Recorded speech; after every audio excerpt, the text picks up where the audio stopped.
Hello, everyone, to a new episode of our Self-Publishing Mastery Talks. Today, we are together with Diana Giovinazzo. Yes, you did it so well. Hi. Thank you so much for being here with us today and sharing your amazing story. Oh, thank you. Thank you for having me. It's a pleasure. So for those of you who don't know Diana, so first of all, let me tell you that she's an author, same as you are. Hmm. And she's also the host of a very popular podcast. The name is Wine, Women, and Words. Hmm. And she's also helping authors, right? Be successful in their career. I mean, being on her podcast, that's something you'd like to consider, but beware, you need to book in advance, like many months in advance. That's how busy it is. And this weekend we were together in Santa Ana, Hmm. where Diana hosted a wonderful event where a couple of authors had the opportunity to read from their work. So events, that's another thing you do. Thank you. Yes, I like to do some events. That one just happened to come about because I knew some people who work for Mm-hmm. the city, Mm-hmm. and it's been happening every year, and it's a fun event. So it's nice to just kind of bring in, different authors every year and have it a little bit different. So it was fun. There are so many things to share with our viewers, but I'd like to start with the most exciting thing that happened to you this year, the amazing news, something that I think every author dreams about. So I'll let you tell us. Want to take it away? Yeah, yeah, yeah, yeah. Yeah, the excitement is I got an agent. Woohoo! Yeah, I've been working on this book. It's called The Woman in Red. It's Mhm. about Anita Garibaldi. And it was from start to finish, I would say about 3 years to write it, and then another year to pitch it to agents. So 4 years altogether. And, it's all, anybody who's written a novel knows it's a lot of work. It's time consuming. It's literally blood, sweat, and tears. Um, and then it's going through that process of just getting that agent and putting it through and dealing with those rejections because they will come. Yeah, so at the event in Santa Ana this weekend, we were talking about how important the mindset is when you decide to pursue your dream and become an author, a full-time Hmm. author. And I want to talk about this because people, they talk so much about book marketing and how to write great books, but they don't talk very much about this, about mindset.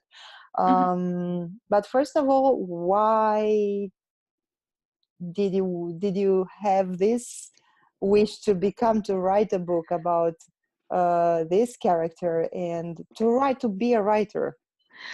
To be a writer for me, it's kind of hard to really put into words. It's almost like asking somebody, "Why do you want to breathe?" I Uh, love it. Great it's answer.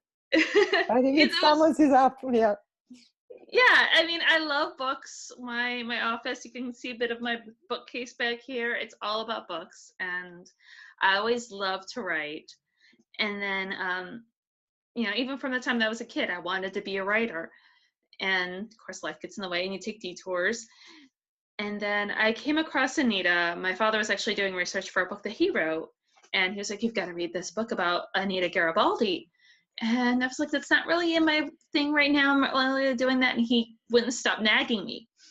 Even though you're 30 something years old, your parents, they can still nag you. You're never too old to be nagged by your parents. And so finally, just to shut him up, I picked up a book on her and I fell in love with her story because it's a story that just isn't well known. She's this amazing woman, this complete and total badass, and nobody talks about her. She became a footnote in her husband's story. And I really felt that it was a story that needed to be told. So I decided, I'm going to write this book. And I got a first draft together within that first year. And then just kept working at it. And why did you, so you've got this contract with a literary agent already, Hmm. and congratulations. But why did you want this? Why did you want to go to take the traditional publishing route? Um, I still felt very green in the industry, and I wanted to be able to. And I had friends on both sides. I had friends who were traditionally published, and I had friends who were self-published, and they were giving me their opinions from what they experienced.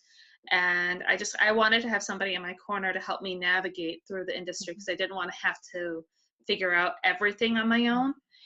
And then on top of that, I have a tendency to be so busy with everything else, like the podcast and liking, enjoying putting together events periodically, that I wanted to be able to have somebody there who can handle this other stuff that I didn't quite know, putting me in touch with a publisher, putting me in touch with, you know, handling that middle ground to give my book the best opportunity it could, because I know that I couldn't.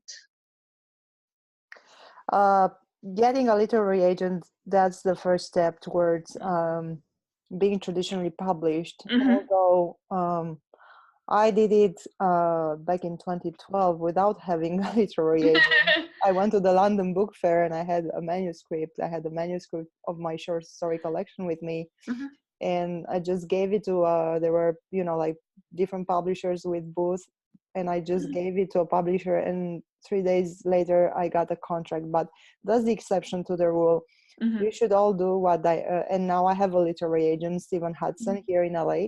But you should all do what Diana did. Just if you want to traditionally publish your book, the first step is to get a literary agent. So let's explain how does this process unfold. What steps did you take to get there? I did a query letter. I actually did 4 query letters altogether.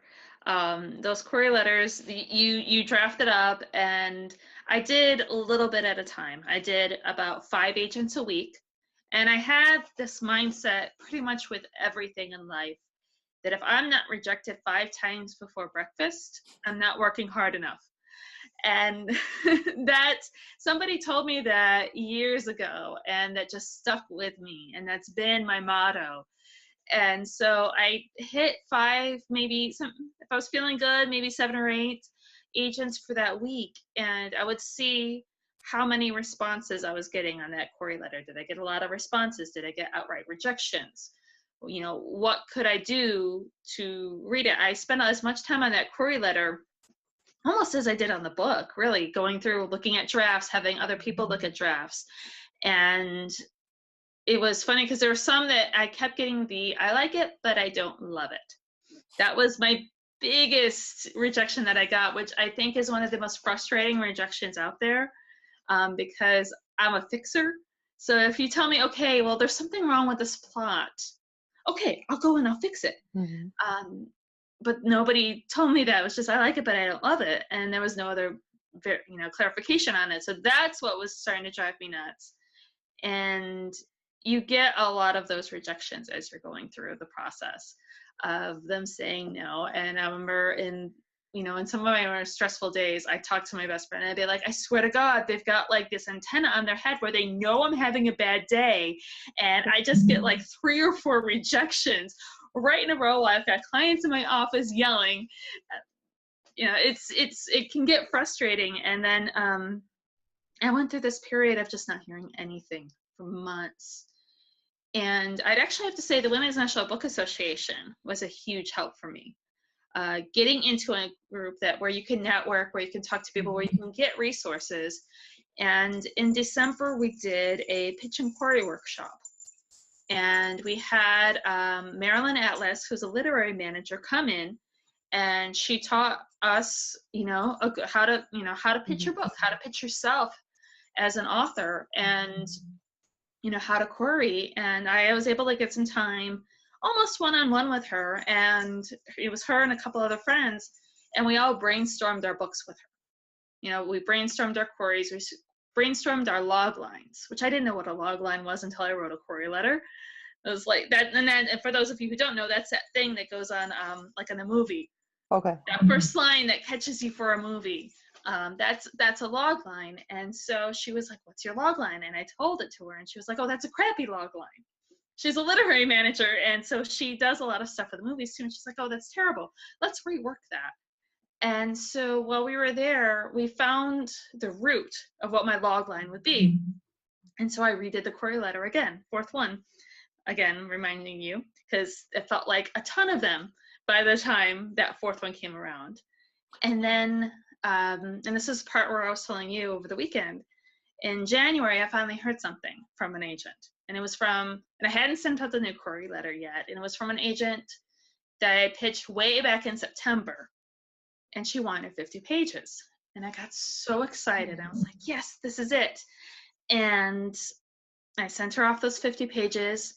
And a week later, she turned me down because she liked it, but she didn't love it. And I was just devastated. And because I was thinking, okay, this is it. This is my chance. It's going to be great. And so I said, well, she queried, I was heartbroken. I went and, got myself a nice lunch, put on some gangster rap, got myself back into the mindset of, okay, I'm going to do this, grabbed a bottle of wine and went back to work. And I was like, just 3 agents tonight. All I've got to do is just pitch 3 agents. I can pitch more tomorrow, just 3 agents. And the next morning, one of those agents came back to me and they wanted, and I used my new query letter, by the way, and she wanted a full manuscript. And I got all excited and I was like, okay, this is it. And it wasn't like super as excited as I was with the first one, because at this point with this one, I figured, okay, it's my first full request. And that in and of itself is a big deal. And if she doesn't like it, then there's somebody out there better who will. Mm-hmm. I made sure that was the thought in my head. So a week later, when she turned me down because she liked it, but she didn't love it, I was like, okay, and I can pitch 5 more agents. And I sat down that night, the night that she rejected me, and pitched 5 more agents. And the next morning, Johanna with Writer's House emailed me and requested a full manuscript. And less than a week later, she gave me an offer for representation. Wow, congratulations. So yeah, and that was fast. I mean, only 1 week. And yeah. So how many words are in your book? Right now we're at about 98,000. Okay, so that's quite a book. I mean, it's not like 20,000 words book. So, yeah, no, and it's trimmed down too. I had it for a little while there. It was around 100,000, and then I trimmed it down because I had also, in that process of working on this book before this, I had pitched too early, which is something that you shouldn't necessarily do. Mm-hmm. Because I'm totally fine with putting myself out there sometimes too soon. But I ended up, the good part about that was that I found a really good editor. One of the things that people don't always talk about in this process is looking at a freelance editor, looking at beta readers, having somebody else put another set of eyes on it. And she and I worked together for about 6 or 7 months on editing this book and working it down to a point where she helped me get it to a point where I could pitch it. Wow. Mm-hmm. Wow, so there's a lot to talk about. Let's get back. I know, so much. yeah. So let's get back. We should do a series, about this. So let's get back to the query letter. Can you share with us your log line, or it's confidential? Actually, I think it's going to be confidential for right now, because okay. Sometimes the agents will use your log line. Okay. Yeah, so my dogs always have to try to make an appearance. That's how mine is, but I don't have it with me now. But yeah, hello. I got my headset in, so she can't quite hear. It's all right. She's perfect. I love having her, so you can say. Okay, good. Yeah. So sometimes they'll use part of your query letter for pitching the publisher. So she's using part of mine. Okay. So, but can you give us any suggestion or hints of how perfect query letter should look like? Sure. The first paragraph should be, you should have that hook right in that very Mhm, beginning. What's the hook? What's mhm, gonna suck somebody into your mhm, story? And don't summarize too much in that first paragraph. Give it enough to sell. Think of yourself as a salesman. And then people, I find personally, when I see stuff on marketing, when I see stuff on the business side of things for authors, they don't talk enough about the salesmanship of selling yourself and selling your book, and really look at, that first part is, selling, you know, your book. What is your book? Sell it. And then after that, that second paragraph is, the what. Who's your audience? You got to know who your audience is, who they can sell it to. Um, when you picture your book in Barnes and Noble, what book is going to be on the right and left of your book? How many thousands of words is it? That's something that they're going to want to look at as well. And then that short bio of you. And I've heard some agents, if you have like the MFA doesn't always matter. I know mhm. people put that huge emphasis on an MFA. And when I first started writing, I was like, oh, I feel, like I should have an MFA, even though I've got like a bachelor's and a paralegal certificate. I was like, but I don't have an MFA. Am I not going to make it as a writer? But it doesn't necessarily matter. All those degrees don't necessarily matter.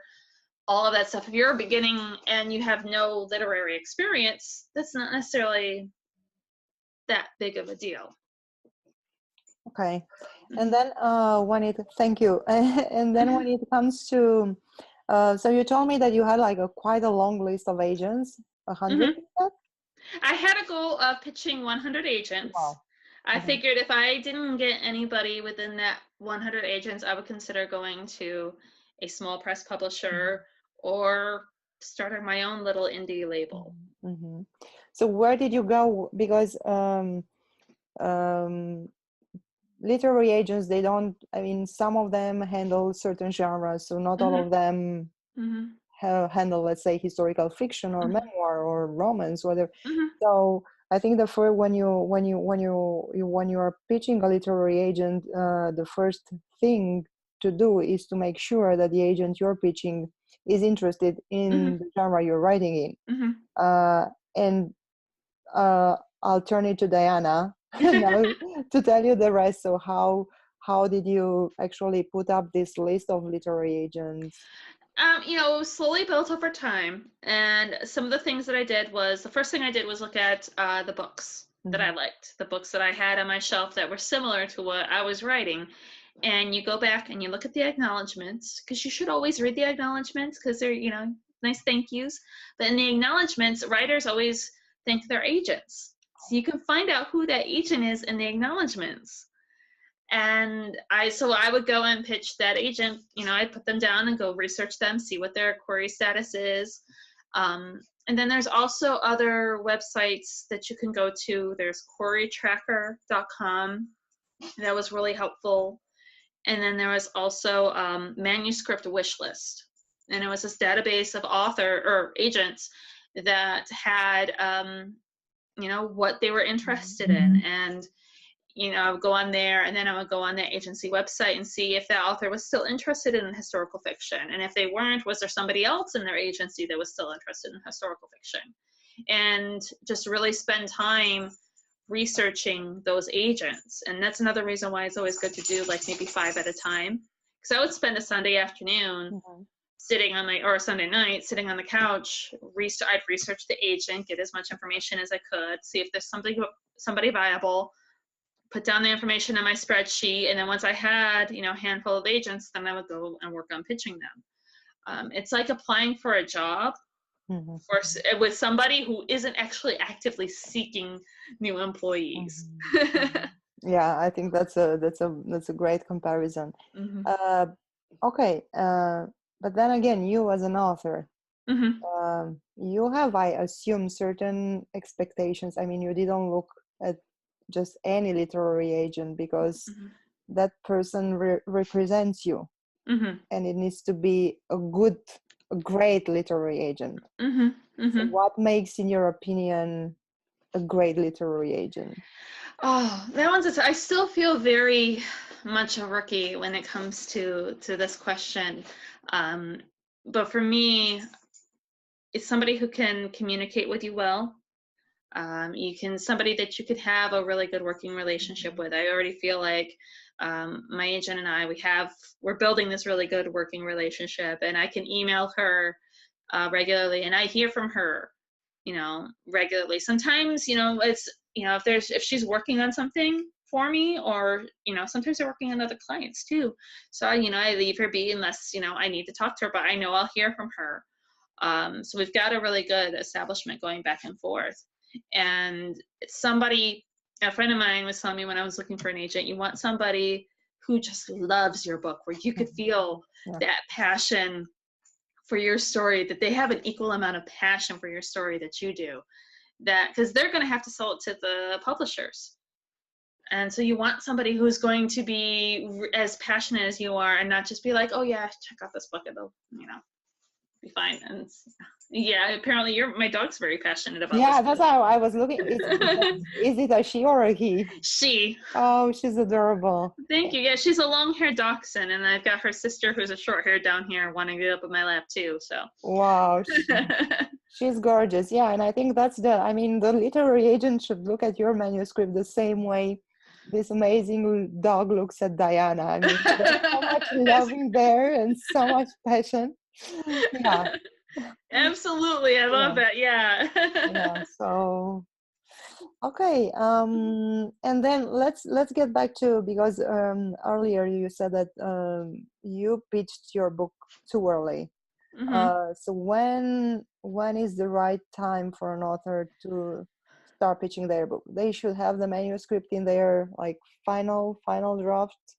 Yes, absolutely. Final drafts where you've looked at it and you honestly cannot think of any other changes that you can make to it. You're almost sick of it. And then at that point, you make sure somebody gets a hold of it. Somebody else whether it's a beta reader. I am all for beta readers. I'm not a big critique group fan. But I do really like having a beta reader, somebody that you can work with on a regular. Both of my dogs here right now. Oh, wow. They both want to be on my lap. But have somebody that you can really talk to about your books, and that'll want to read it, and so that they can see those things that you can't see. So that plot that you think makes sense to you makes sense to them as well. And probably someone who's not necessarily a very close friend or family, because I think they tend to be a little bit biased and say, Yes. oh, you're doing amazing. So you want somebody who's going to be totally honest and give you constructive criticism. Absolutely. In fact, my beta reader, who's my writing partner, because I actually ended up using about 2 beta readers plus an editor, because I ended up paying for an editor, because it was just like I went through 2 beta readers, and then I was just like, I'm not getting anywhere with this. And at that point, I think that round I pitched maybe about 40 or 50. Or no, not even that much. I think it was like 10, 15 to 20. And I finally had somebody come back and go, well, you need to rework this. And I was like, okay. And so I reworked some stuff and, did some expansion with an editor. I paid a freelance editor to help me out. And especially with it being my first novel, I really wanted that help. But the funny story with my beta reader, who's become a dear writing partner and a really good friend, she and I were following each other on social media. I want to say it was like Twitter or something. And she had a blog. I had a blog at the time. And she was like, I need a new beta reader for my book. And I was playing with something else. And I was like, well, I'll be your beta reader and you can help me out with this. And we started emailing with each other back and forth. And it was like it was a daily basis. Every day we would talk and we got to know each other and we exchanged chapters between each other. Turns out she's from where I grew up. And she's helped me with Anita from beginning to end. And now I'm championing her to get her book published, to go out and go through the same process of working with an agent and getting an agent to publish her book. And so sometimes you end up building this friendship with somebody who's going to be Yeah, honest with yeah, you. yeah. Well, I think friendship is always based on honesty, and Mhm. what I love about this writers community, I mean, not only indie, Mhm. whether it's indie authors or traditionally published authors, that we are also kind of united and helping each other. So Mhm. I think that's really amazing. It And is. I've never seen a group of people mhm, so embracing of everybody else, where you think that they'd want to cut you down, or you're the competition, because they want, somebody might buy your book instead of their book.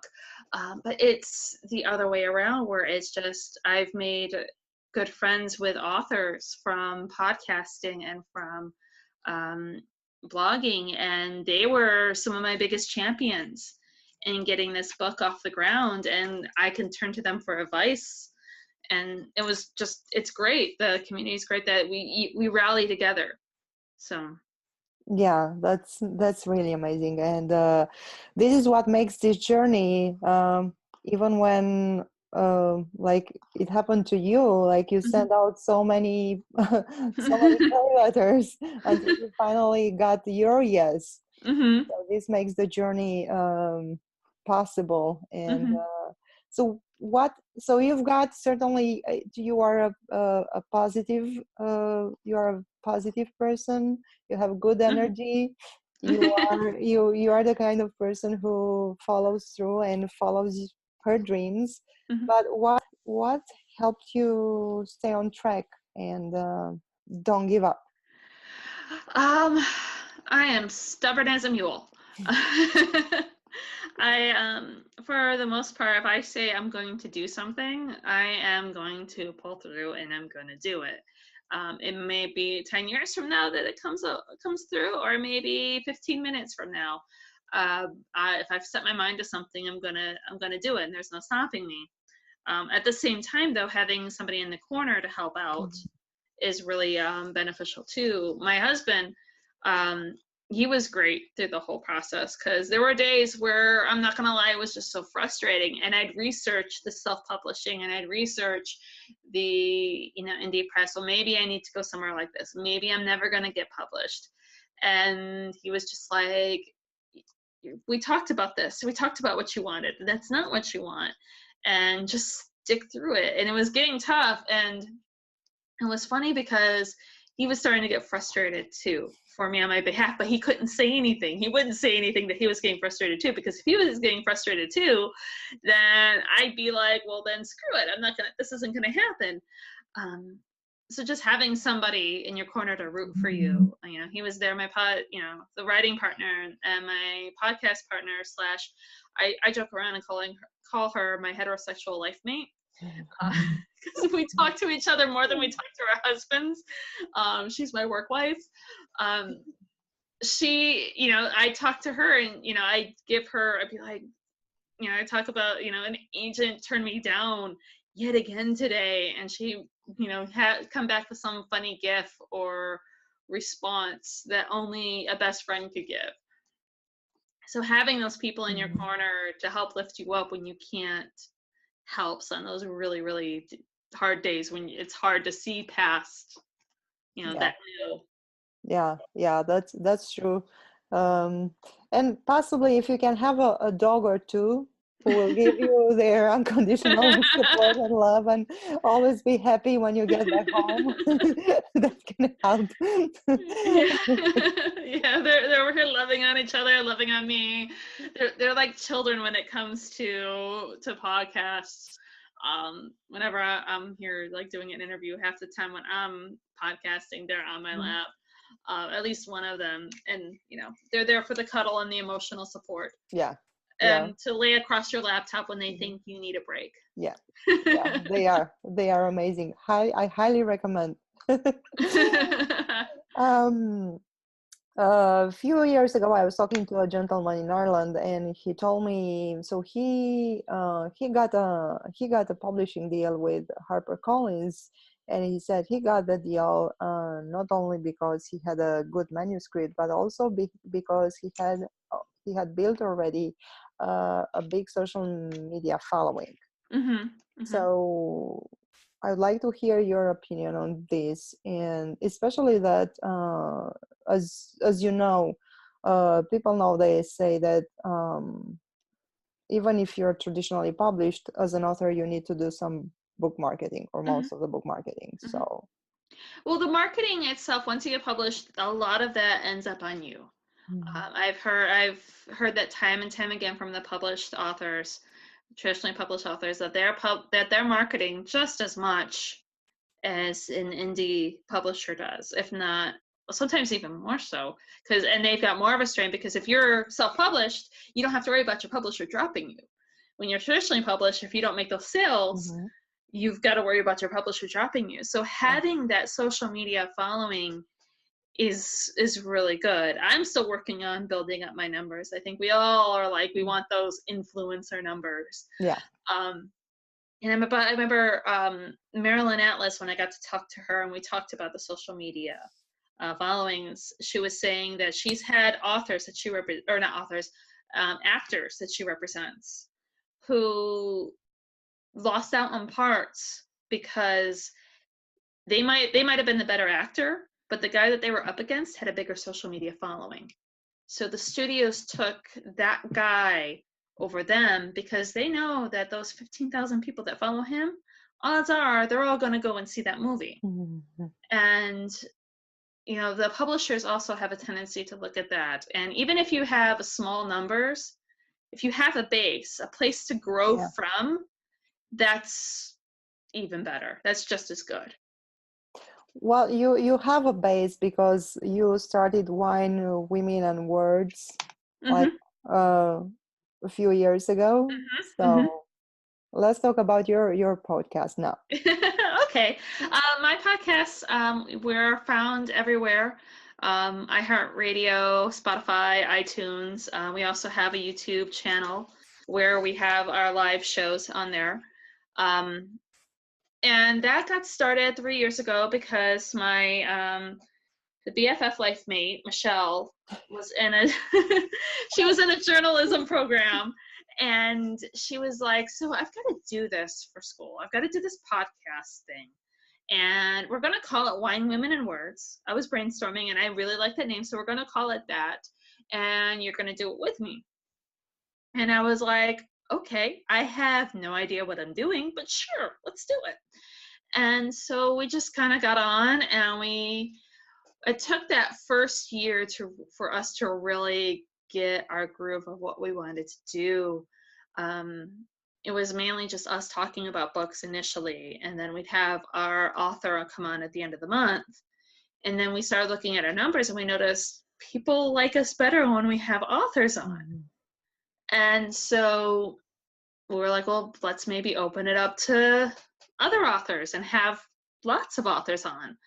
And so we opened it up to have, the first episode of the month was just us. And then we did away with that last year. And now every episode we have an author on. And a funny thing happened with that, because it's turned into a nice networking tool to be able to meet other authors and talk to them. And when we talk to the authors, we like to talk about how they write, their writing process. And you can always tell where Michelle and I are in our writing, because we always ask those questions that bugging us. Well, how did you do this? So that we can learn from them how they did it. And it became this really great networking tool, and we just have fun with it. And there's a lot of literary podcasts that take themselves very, very seriously. Mhm. And we don't. We drink wine. We encourage people to drink with us. We get them to tell us crazy stories. We talk about the books. And then we have a book of the month that we'll talk about, and we'll, have that author on. So it's just a really great place to celebrate reading. And my goal in life in general, my reading goal, I've got two goals in life. One is to share great stories about women in history. And the second goal is just to get people to read more. I think that people in general don't read enough. Mhm. And I don't care what people read, so long as they read. That's all that matters to me. Yeah, I couldn't agree more. So you embarked on a noble mission, and that's pretty awesome. But why in Women and Words? I mean, women because it's you and Michelle. Me and Michelle, yep. Yeah. So we're But, two women. The words go for the book, and we like to drink wine. And and yeah, that's really as simple as it is. And she and I met, we worked together, and we worked in a call center of all places. A timeshare reservations call center. So the people who own the timeshare would call us to book their reservations for their timeshare. And we would get bored. And so we would start talking, and we start talking about books. And we started trading books with each other. And then we started hanging out at each other's houses with a bottle of wine, and we'd start talking about the books. We'd have a movie on in the background, but we wouldn't be paying attention to that. We'd be too busy talking about books. So this podcast is just an extension pretty much of our conversations, and we used to call them sorority nights that we would have, and that's pretty much what this is. yeah, and I think this gives it a special flavor. It Mhm. makes it unique, and that's why people love hearing it. Mhm. Because you said Mhm. it's something that's really authentic and comes from your passions Mhm. for books Mhm. and helping authors and Mhm. making people read more, of course. Mhm. Yeah. So, how can authors? How do you select the authors you You know, invite? yeah, we get a lot of Query arcs. letters? Yeah, query letters. Um, we get a lot of arcs. And so we'll get a number of through that. If an author has a publicist, Mhm. sometimes publicists will reach out to us, and sometimes authors will just reach out to us. I think the best way to reach out to us is either on Twitter or Instagram, or we have our website, winewomenandwordspodcast.com. You can email us through there. Um, and you can email us and just reach out to us and see if we're interested in the book. Michelle loves fantasy. We both dig mysteries. I'm a sucker for historical fiction. But personally, we've got a lot of historical fiction coming up. So we're actually in the market for fantasy books. So if you guys Okay. have some fantasy books out there, we might be interested. But like Andrea said, sorry, we're booked through July right now. We just, when we opened it up to authors, we didn't realize how many authors just need an avenue to talk about their books, and they want to talk about their books. You get an author on, ask them about their book. Sometimes there's been a few where we just ask them one question and they've pretty much just taken over the show, which sometimes it's perfectly okay with us too. We just sit back and we drink. So it's, having that, that's always been fun, and just seeing that come through where we can help share books is just great. Yeah, that's amazing. Mm-hmm. So how about your so now you're waiting for the next big news, like a publisher Mm-hmm. accepted your book, Mm-hmm. and for the first check, fingers crossed. Fingers crossed, yes. But I know that you also you're going to writers conferences, you're moderating panels. Mm-hmm. So where can people see you next? I mean, The next place where people can see me, besides my weekly podcast, is I would say the Women's National Book Association. We're going to have a booth at the LA Times Festival of Books. We actually have space available for authors. If you want to rent a couple hours, you can contact us on our website. I'm actually the one heading that up too. And you okay, can come and sell your book for a couple hours with us, and I'm going to be podcasting from there. So that's my next event. that's And amazing. I love Thank that. I you. love that place. It's like it's the Disneyland of books. Yeah, yeah, yeah. I've been there like last year, 2 years, and yeah, it's a place, it's an experience. I think Mhm. every author should have once in a lifetime. And Mm-hmm. I know that renting your own booth can be pretty expensive, so It that's is. why, yeah, going through people like Diana and Mm-hmm. organizations like Mm-hmm. the one she's part of, and having a spot for 1 hour, two Mm-hmm. hours, that's great, and Yeah. you can add it No. to your resume and Mm-hmm. put it on Mm-hmm. your social media, and that's going Mm-hmm. to bring Yeah. something good And for you. Yeah. yeah, and right now, going until March 15th, we actually have a really great deal where one 2-hour spot is only $125, and you figure a booth rental is 1,000 plus. Yeah. So $125, and it also gets you a membership with the Women's National Book Association, which is a $45 value right there. And you get the 2-hour time spot. I will interview you for 15 minutes. Um, and then you get the space to be able to sell your book. What would be your last piece of advice, last word, last for our viewers who My last piece of advice: read. Read everything from the backs of shampoo bottles to the classics. Just read. That'll do you wonders. thank you so much, Diana. Thank you.